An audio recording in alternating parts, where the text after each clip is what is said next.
So let's talk about that feeling. You know the one, that sense that you're just going through the motions, following a life plan that doesn't quite feel like yours. What if you could change that? What if you could actually design a life that's not just successful on paper, but genuinely, deeply fulfilling? Well, today we're diving into the brilliant, game-changing principles from Designing Your Life by Bill Burnett and Dave Evans. Let's start with a really big question, one that kind of flips the script on everything we've been taught about planning for the future. We're so often told to find the right answer, as if our life is some big math problem we're supposed to solve perfectly. But what if it's not like that at all?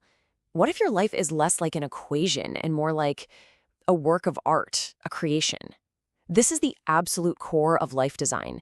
It's a huge shift, moving you from being a passenger just trying to solve problems to being the active, curious architect of your own future.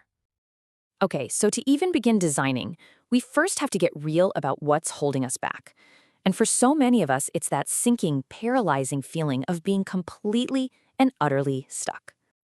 The book has a fantastic name for these situations: gravity problems. And it's the perfect metaphor, right?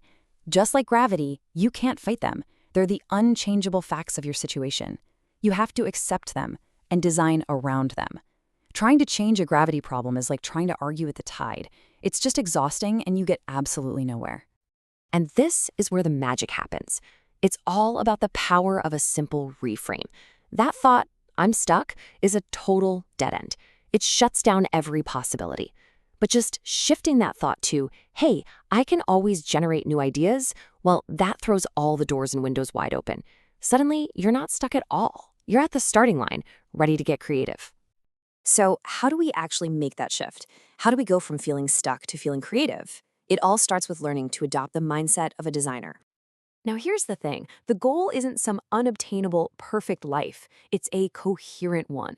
Think of it like a piece of music. When who you are, what you believe, and what you're actually doing are all in sync, your life plays this beautiful, harmonious chord.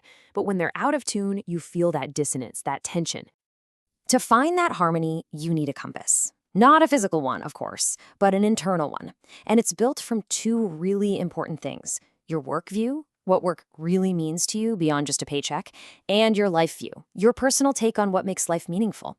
When you get those two things to align, boom, you've found your true north. And this is just so liberating, isn't it? It takes all the pressure off. With a compass, you don't need a perfect step-by-step map for the next 40 years. You just need to know that you're taking steps in the right general direction. That feels so much more manageable, so much more real. Okay, so you've got your compass pointed toward your true north. Now it's time to actually start exploring the map of possibilities. And believe me, this is where it gets really, really fun. This is such a powerful idea. We're often told to find our one true passion, our one calling, but that's not how it works. The truth is, you have multiple great lives living inside you right now, each with its own amazing potential. The choice of which one to build next, that's all yours. And the tool for this exploration is called Odyssey Plans. It's an awesome exercise. You map out 3 completely different 5-year plans. The first one is your current path, the thing you're doing now. The second is what you do if that path just vanished tomorrow.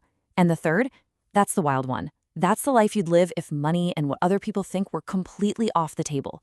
Maybe your first plan is to be an accountant. Your second is to be a high school teacher. And your third is to move to Costa Rica and run a surf shack. This is your permission slip to dream.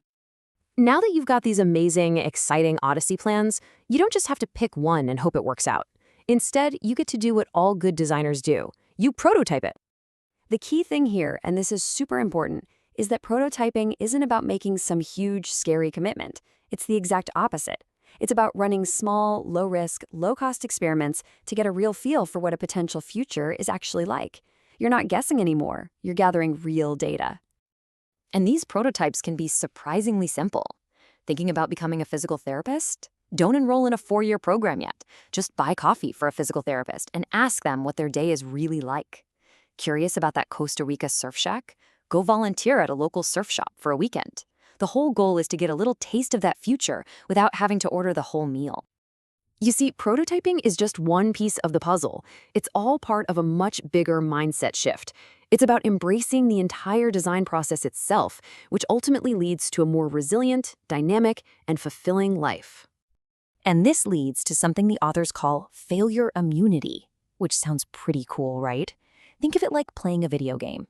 When you fail a level, you don't throw the controller away and quit forever. Of course not. You learn what you did wrong and you try again, but this time you're smarter. In life design, there are no real failures, only prototypes that give you data to build the next, better version. I mean, this quote just says it all, doesn't it? A great designer doesn't see a failed experiment as a mistake. They see it as a goldmine of information, the essential raw material they need to eventually succeed. It's such a powerful way to reframe our entire relationship with setbacks. So, what's the first step on your own design journey? You don't need a massive, detailed plan tonight. You just need a little bit of curiosity and the willingness to take one small action.